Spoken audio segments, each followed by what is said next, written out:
तो चलिए आज हम चलते हैं 1930s के दशक के तिब्बत में, एक ऐसी जगह जहां जाना मना था। ये कहानी है एक ऐसे ही खतरनाक सफर की जिसमें हिम्मत भी है, ज्ञान की प्यास भी और उस दौर की एक सच्ची तस्वीर भी। बस ये एक लाइन सोचिए, ये उस जानलेवा रोमांच की तरफ इशारा करती है जो इस कहानी की जान है। ये कहानी है मशहूर लेखक राहुल सांकृत्यायन के एक यात्रा वृत्तांत की, जो हमें एक अविश्वसनीय सफर पर ले जाती है। तो सवाल ये उठता है कि आखिर ये थे कौन?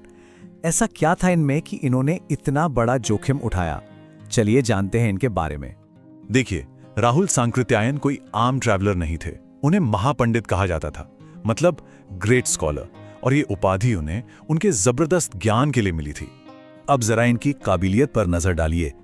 असली नाम केदार पांडे था और भाषाएं तिब्बती, चीनी, रूसी, दर्जनों भाषाएं जानते थे। वो एक शानदार लेखक भी थे। मतलब इतनी सारी खूबियां उन्हें इस मुश्किल सफर के लिए सबसे सही इंसान बनाती थीं। एक बात साफ समझनी होगी, ये कोई हॉलिडे ट्रिप नहीं थी।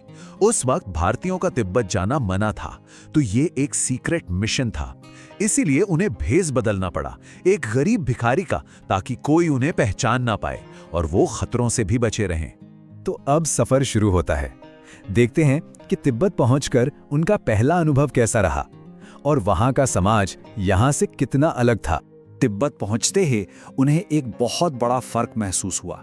वहां ना तो जाति पाती थी, ना छुआछूत, और औरतें पर्दा भी नहीं करती थी। मतलब उस जमाने के भारत से एकदम अलग, काफी खुला हुआ समाज था। और हाँ, वहां की मेहमान नवाजी भी कमाल की थी। सोचिए, कोई भी अजनबी किसी भी घर में जाकर अपनी चाय मक्खन देकर कह सकता था कि भाई चाय बना दो, और वो बना भी देते थे। अगर आपको लगे कि वो ठीक से नहीं बना रहे तो आप खुद जाकर भी अपनी चाय बना सकते थे। अच्छा, इस सफर में वो अकेले नहीं थे, उनके साथ थे सुमति, एक मंगोल भिक्षु। अब सुमिति के कॉन्टैक्ट्स बहुत अच्छे थे, तो वो काफी मददगार साबित हुए। हाँ, थोड़ा गुस्सैल जरूर थे। अब यहाँ एक बहुत ही मजेदार बात सामने आती है। जब वो पहली बार भिखारी बनकर गए तो उन्हें रहने के लिए अच्छी जगह मिली, लेकिन 5 साल बाद जब वो एक जेंटलमैन बनकर घोड़े पर गए तो किसी ने उन्हें रहने की जगह तक नहीं दी। वजह? शाम होते होते ज्यादातर लोग वहां छंग पीकर धुत हो जाते थे। मतलब भिखारी का भेष यहां फायदेमंद साबित हुआ। चलिए अब कहानी के सबसे खतरनाक हिस्से पर आते हैं। डाणा थोंगला, एक ऐसा नाम जो उस वक्त खौफ पैदा करने के लिए काफी था। ये कोई छोटी मोटी पहाड़ी नहीं थी। हम बात कर रहे हैं लगभग 17,000 फीट की ऊंचाई की। सोचिए, इतनी ऊपर जहां हवा में ऑक्सीजन कम हो और मदद के लिए दूर दूर तक कोई ना हो। और खतरा सिर्फ ऊंचाई का नहीं था, ये जगह मीलों तक वीरान थी। डाकुओं के छिपने के लिए एकदम सही जगह। ऊपर से न कोई पुलिस, न कोई कानून, हर किसी के पास हथियार। मतलब एक तरह से ये डाकुओं का इलाका था। और यहाँ के डाकू वो पहले लूटते नहीं थे, वो पहले मारते थे, फिर देखते थे कि जेब में कुछ है भी या नहीं। खतरा इतना बड़ा था। तो ऐसे में बचने का क्या तरीका था? बस एक ही, अपने भिखारी वाले भेष में और ज्यादा घुस जाना। डाकू को देखते ही टोपी उतारकर जीभ निकालकर गिड़गिड़ाने लगते। कुची कुची मतलब दया दया 1 पैसा, ताकि लुटेरों को लगे कि इनके पास लूटने के लिए कुछ है ही नहीं। तो जैसे तैसे ये सबसे खतरनाक हिस्सा पार हुआ।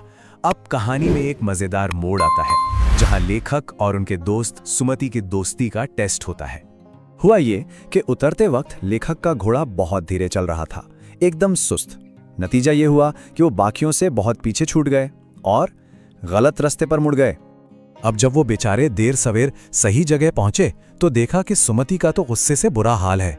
बेचारा मंगोल था, चेहरा वैसे ही लाल होता है, गुस्से में और भी लाल हो गया था।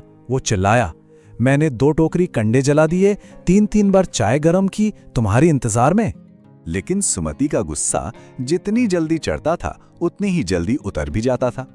जब लेखक ने बताया कि इसमें उनकी कोई गलती नहीं, घोड़ा ही ऐसा मिला था, तो वो फौरन शांत हो गए और फिर दोनों साथ बैठकर चाय सत्तू और गर्मा गर्म थुक्पा खाने लगे। तो अब हम पहुंचते हैं इस सफर के आखिरी पड़ाव पर, और यहीं हमें पता चलेगा कि आखिर इतनी जान जोखिम में डालकर वो तिब्बत आए ही क्यों थे। इस सब का असली मकसद क्या था? उनकी मंजिल थी शिखर बिहार का एक मठ, और वहां एक मंदिर के अंदर उन्हें वो खजाना मिला जिसकी तलाश में वो आए थे।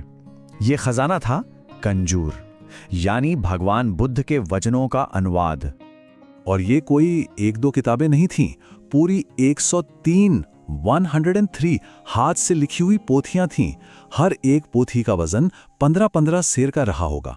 सोचिए बौद्ध धर्म की शिक्षाओं का कितना कीमती और बड़ा संग्रह था ये। और इसी एहसास को उन्होंने इन शब्दों में बयां किया, मैं अब पुस्तकों के भीतर था। मतलब वो उन किताबों में पूरी तरह खो चुके थे। वो इतने मगन हो गए कि उन्होंने सुमति को भी आगे जाने के लिए कह दिया। उनके लिए असली मंजिल यही थी।